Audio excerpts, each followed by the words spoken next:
Hello दोस्तों, मेरा नाम सिद्धार्थ है और बेसिकली ये वीडियो बना रहा हूँ किस तरीके से आप आईबीपीएस पीओ का प्रीलिम्स और मेंस एग्जाम क्वालिफाई कर सकें, जो 2015 में भी होने वाला है।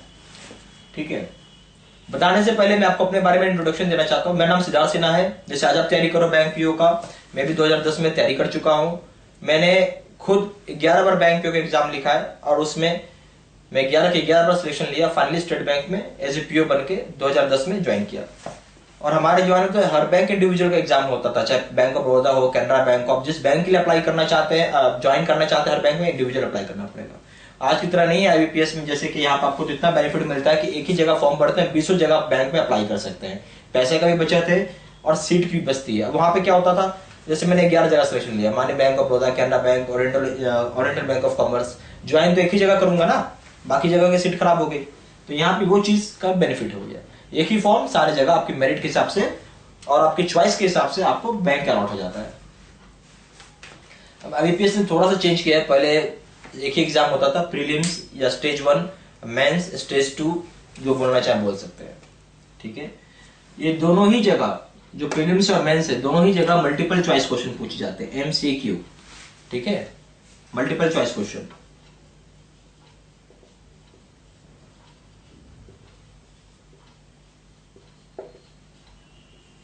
तो कोई दिक्कत नहीं आएगा। अब सवाल ये होता है किस तरीके से पढ़ें, क्या करें, क्या छोड़ें, क्या पढ़ना है, क्या जरूरी है। ठीक है, तो ये सब चीज एग्जाम में सिलेक्शन करता है। देखिए, आप जब एग्जाम का तैयारी कर रहे थे, ये जानना बहुत जरूरी होता है क्या पढ़ना है और क्या छोड़ना है। ठीक है, अगर ये मालूम है क्या पढ़ना है और क्या छोड़ना है, what to study and what not,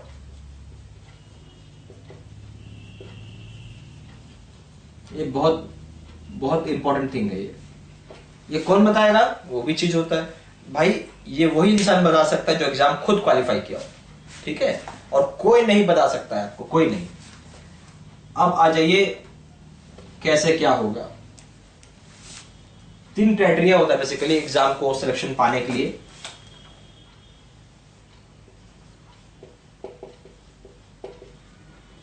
पहला क्राइटेरिया क्या है भाई, सबसे बड़ा क्राइटेरिया होता है गाइडेंस, यानी मार्गदर्शक। अगर आप तैयारी कर रहे हैं बैंक पीओ एग्जामिनेशन का, सॉरी आईबीपीएस पीओ का, तो आपको एक गाइडेंस होना, एक मार्गदर्शक होना बहुत जरूरी है। और वो भी वो इंसान करे जो खुद बैंक पीओ सिलेक्शन लिया हो, तब तो फायदा है। जो कि खुद सिलेक्शन लिया हो, who himself has taken selection.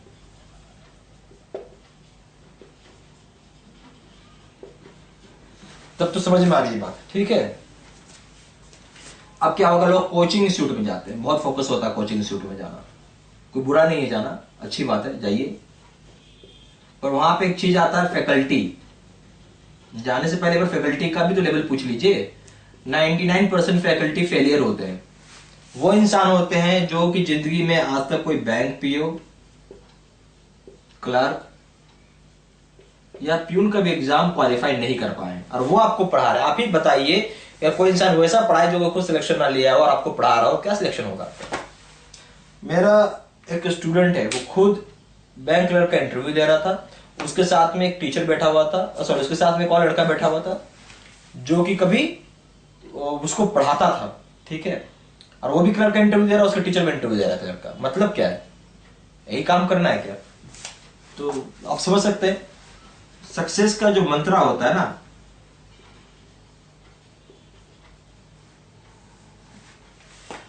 वो मंत्र ये होता है कि to become successful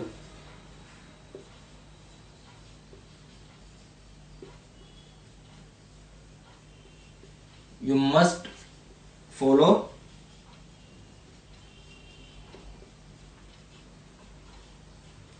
foot steps of successful person.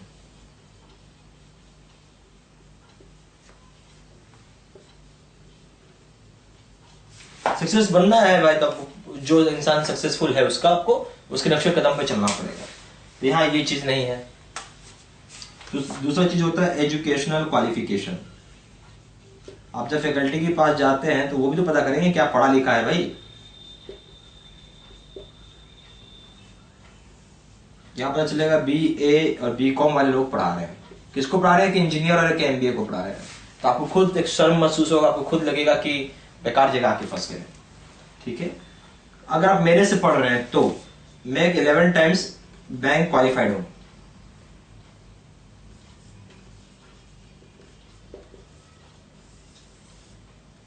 दूसरा चीज, मेरी educational qualification bachelor of engineer in information technology है और एमबीए इन मार्केटिंग है। बहुत लोग क्या बोलते हैं कि हाँ मैं क्वालिफाइड हूं। ठीक है, अगर सर आप क्वालिफाइड हैं, ठीक है, तो आपको सर एक अपॉइंटमेंट ऑर्डर होता है, बैंक की तरफ से मिलता है, या फिर आपको आइडेंटिटी कार्ड मिला होगा अगर आपने काम किया होगा तो, या आपके पास सैलरी स्लिप होगा। ऑफ कोर्स हर महीने सैलरी मिलती है। कुछ भी दिखा दीजिए, कोचिंग इंस्टीट्यूट वाले के पास कुछ नहीं है। अरे निकालेगा तब तो दिखाएगा, वो खुद तो फेलियर है और आपको भी फेल बनाएगा, कुछ नहीं करेगा। आप जब ये कोर्स कर रहे हैं तो आपके माइंड में एक ही चीज होना चाहिए कि मुझसे हर हाल में ये एग्जाम आईबीपीएस पीओ हो, चाहे प्रीलिम्स हो या मेंस हो, हर एग्जाम क्वालिफाई करना है। मेरे पास ये तीनों चीज है और मैंने तीनों चीज अपने वेबसाइट पे पोस्ट किया, आप चेक कर सकते हैं वहां जाके। ठीक है, ये तो गाइडेंस की बात हुई। अब आ जाइए स्टडी मटेरियल पे।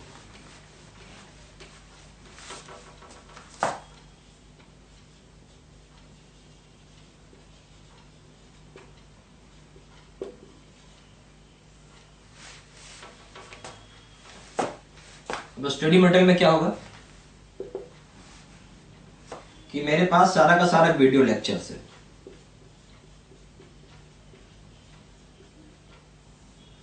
ठीक है, सारा का सारा वीडियो लेक्चर्स है मेरे पास, पूरा बैंक पीओ कोर्स का एंटायर। ठीक है, तो इसमें आपको क्या मिलेगा, मैं कंसेप्ट बता रहा हूं, फ्रॉम बेसिक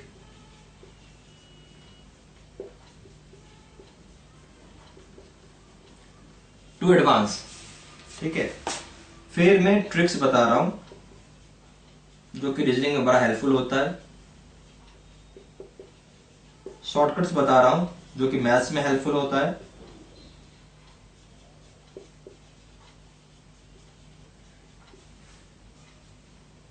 इंग्लिश का मैं मेथड बताऊंगा या स्ट्रेटेजी बताऊंगा जिससे इंग्लिश भी आपका हो जाएगा, क्योंकि इंग्लिश से बहुत लोग फेल करते हैं। ठीक है, उसके बाद आपको इसमें computer, marketing, banking awareness, current affairs, descriptive paper सब मिल जाएगा। मेरा काम यह है कि आपको इस तरीके से पढ़ाया जाए जिससे कि आपका सिलेक्शन हो जाए। ठीक है, और मैं आपको सिर्फ उतना ही पढ़ाऊंगा जितना से आपका सिलेक्शन हो जाए। मुझे पंडित नहीं बनाना है, मुझे इतने काम कराने हैं सिलेक्शन हो जाए, जाके नौकरी करें। उसके बाद में प्रीवियस ईयर का क्वेश्चन सॉल्व कर रहा हूं बोर्ड पे, जिससे आपको यह पता चल जाएगा किस तरह का सवाल आता है, कैसे सॉल्व करना है।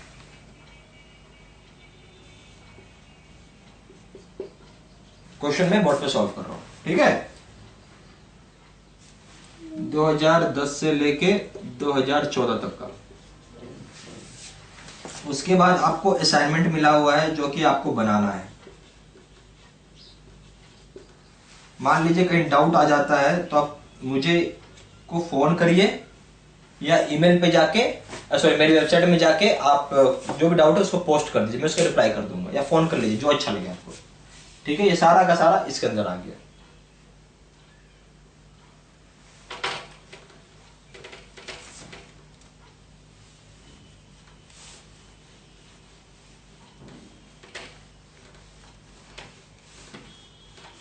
अब आ जाइए, तीसरा टॉपिक जो होता है वो है स्मार्ट स्टडी।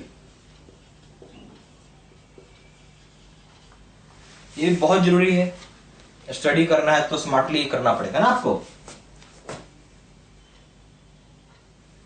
मेरा काम होता है आपको स्मार्ट स्टडी कराए, ना कि हार्ड वर्क। क्या बोलते हैं, स्मार्ट स्टडी नहीं, स्मार्ट वर्क बोलिए आप, ना कि हार्ड वर्क। एक आदमी वो भी जिसको 3 साल लगा सिलेक्शन ही नहीं हो रहा, एक आदमी वो भी जिसको 2 और 3 महीने में सिलेक्शन हो गया। आपको वही बनना है 60 दिन तक, बस 3 से 4 घंटा पढ़ना है केवल 60 दिन तक। बाकी चीज आप मेरे पे छोड़िए, मैं जैसे बता रहा हूं बिल्कुल फॉलो करते जाइए, होना ही होना है।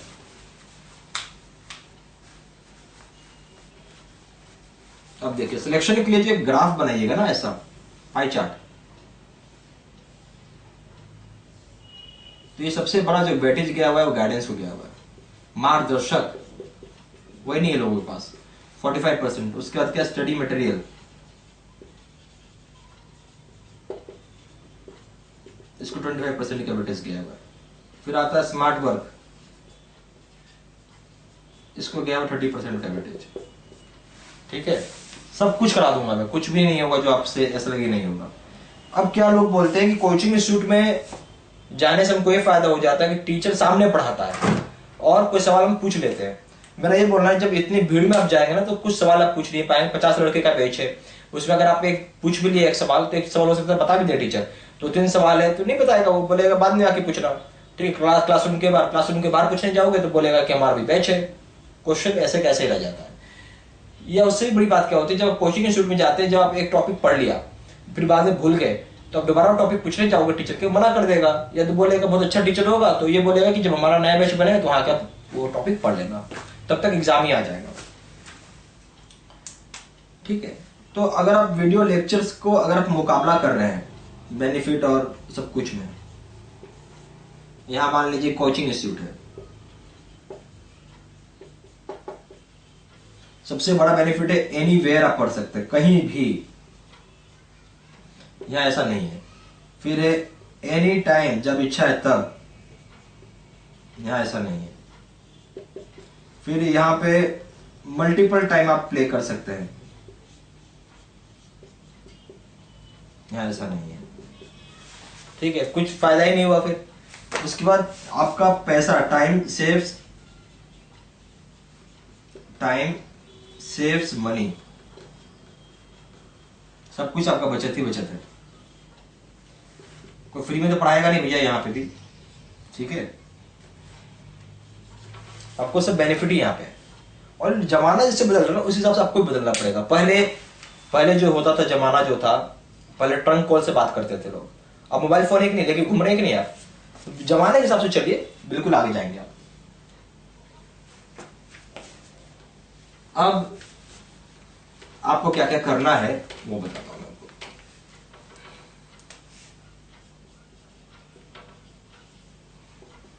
Things to follow. सबसे पहला, do not buy any book. कोई बुक मार्केट से खरीदने की जरूरत नहीं है। दूसरा चीज, स्ट्रिक्टली फॉलो कोर्स शेड्यूल, जो मैं आपको कोर्स दे रहा हूं।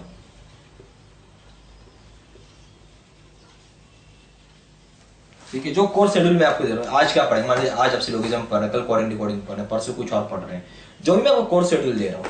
ठीक है, कोई 10 दिन का कोर्स है, कोई 15 दिन का कोर्स है, कोई 20 दिन का कोर्स है, कोई 30 दिन का है, कोई 60 दिन का है। ठीक है, मान लीजिए 60 दिन का कोर्स कर रहे हैं तो ये आपको 3 घंटा से 4 घंटा हर दिन देना पड़ेगा। 30 दिन का कर रहे हैं 6 घंटा से 8 घंटा देना पड़ेगा। मान लीजिए 20 दिन का कर रहे हैं 9 घंटा से 12 घंटा। इस तरीके कोर्स बनाओ, यानी हर दिन यहाँ पे एक टॉपिक पढ़ेंगे, या हर दिन 2 टॉपिक पढ़ेंगे, या हर दिन 3 टॉपिक पढ़ेंगे, और एक टॉपिक को पढ़ने में 3 से 4 घंटा का समय लगता है। ठीक है,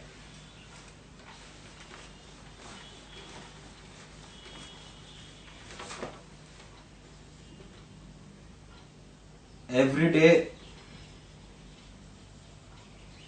3 घंटा से 4 घंटा आपको पढ़ना ही पढ़ना है। ठीक है,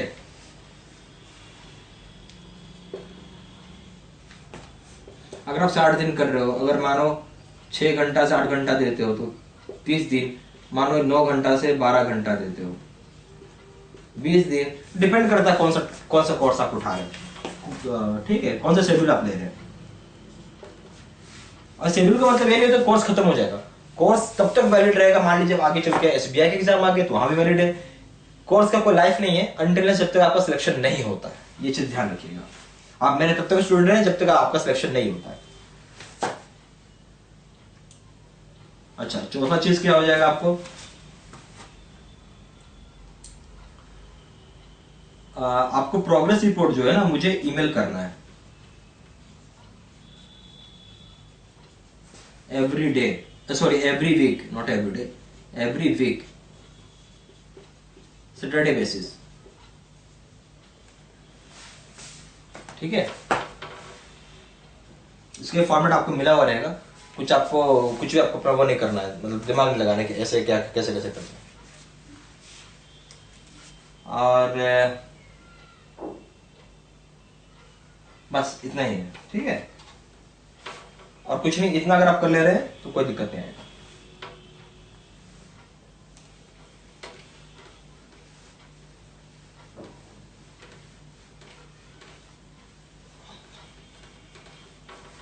अब आ जाइए टाइप्स ऑफ कोर्सेस में।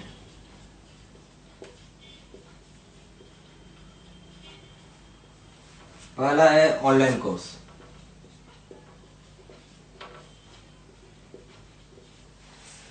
ये तभी करिएगा जब आपके घर में प्रॉपर इंटरनेट हो, ब्रॉडबैंड हो। 1500 रुपए दाम है इसका। अगर आप डीवीडी कोर्स कर रहे हैं, 18 हाई डेफिनेशन डीवीडी है ये,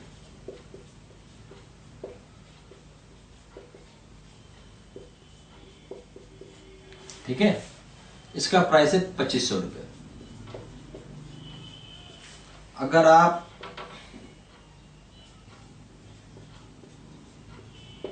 पेन ड्राइव का कोर्स कर रहे हैं, जब 32 जीबी का पेन ड्राइव जाता है आपके पास,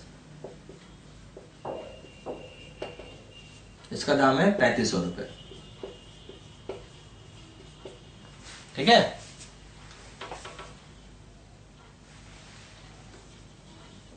आप मुझे कॉल कर सकते हैं 4 टाइम्स 9 6855127 पे, या फिर दूसरा नंबर है 7827546946 पे। मेरा वेबसाइट है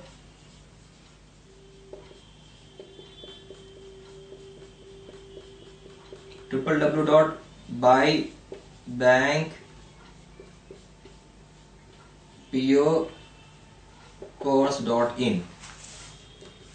मेरा ईमेल एड्रेस है siddinsha123@gmail.com। ठीक है, धन्यवाद।